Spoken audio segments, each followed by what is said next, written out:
Hi English teachers, this video is for you. This is part 4 in the series The Stages of a Grammar Lesson. And in this video we'll be looking at Test, Teach, Test. I'm Bjarne Vonsil and I've been a teacher trainer and self-tutor for 25 years. When we clarify grammar to an intermediate group, it's very common that the students already have a lot of knowledge about the grammar that we're going to clarify, but they also have some gaps. So if we go ahead and we clarify the grammar from scratch, not only will we be clarifying things they didn't know, but also things they knew already. Now, is that time efficient? It's not. And how do students feel about having something clarified to them that they know already? Not very excited, right? So what do I do then, because there are still these gaps in their knowledge of the grammar? Well, my answer would be test, teach, test. Test what they know, teach them what they didn't know, and then give them another task to test again, if they got it. Now, for this test, this initial test, it not only sets the context for the lesson, but it clarifies what we need to teach them. So what kind of task could we use for this? Well, we could use almost any task. We could use a task with an objective answer, such as a gap fill, multiple choice, or matching beginnings and ends of sentences. Or we could have a task with a subjective answer, such as students telling each other stories, asking and answer questions orally, or a role play. But the important thing is that we follow these stages. So how does it work? First, we set this task to gauge their understanding of the target language. This is the first test.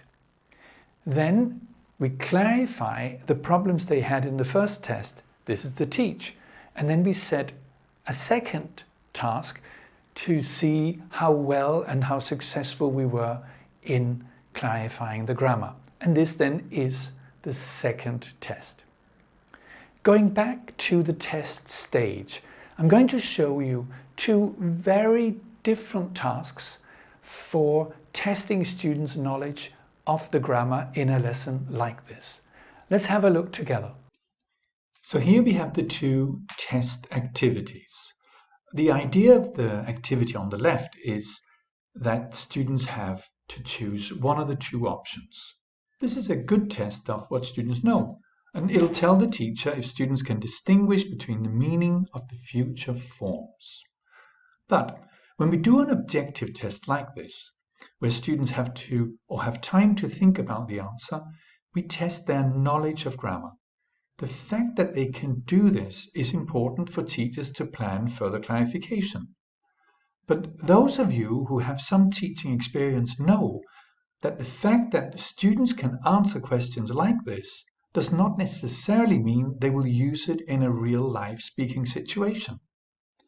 So if you want to establish to what extent learners can use the new grammar in your test, I suggest you use a freer or subjective test activity like this role play on the right. Fluent speakers doing this role play are likely to spontaneously use the same future forms as in the activity on the left.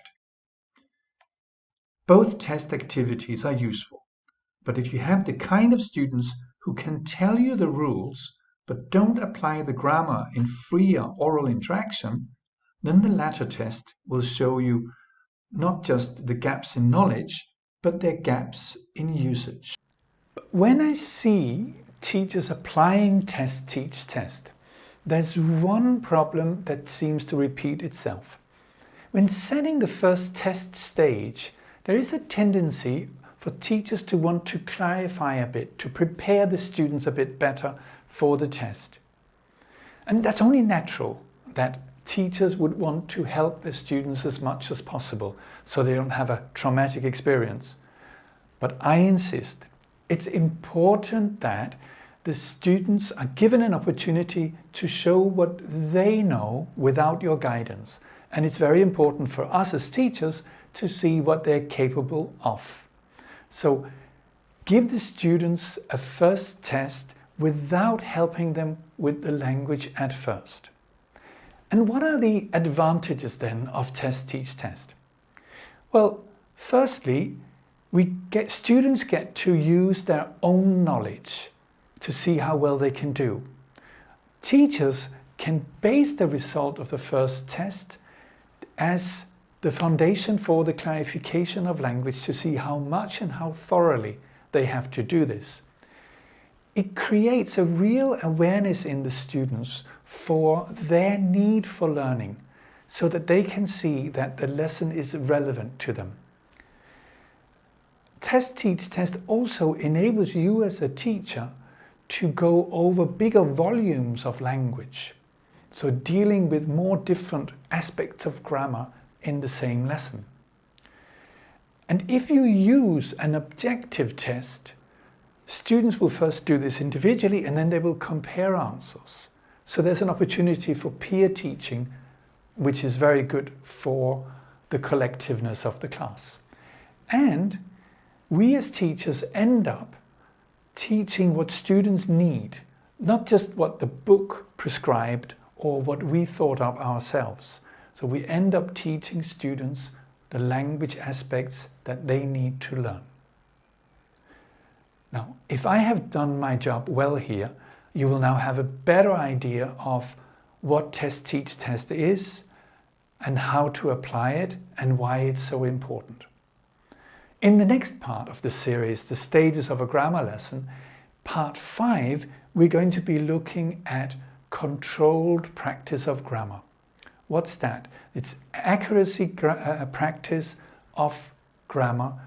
So follow us in the next part of the series. Thank you.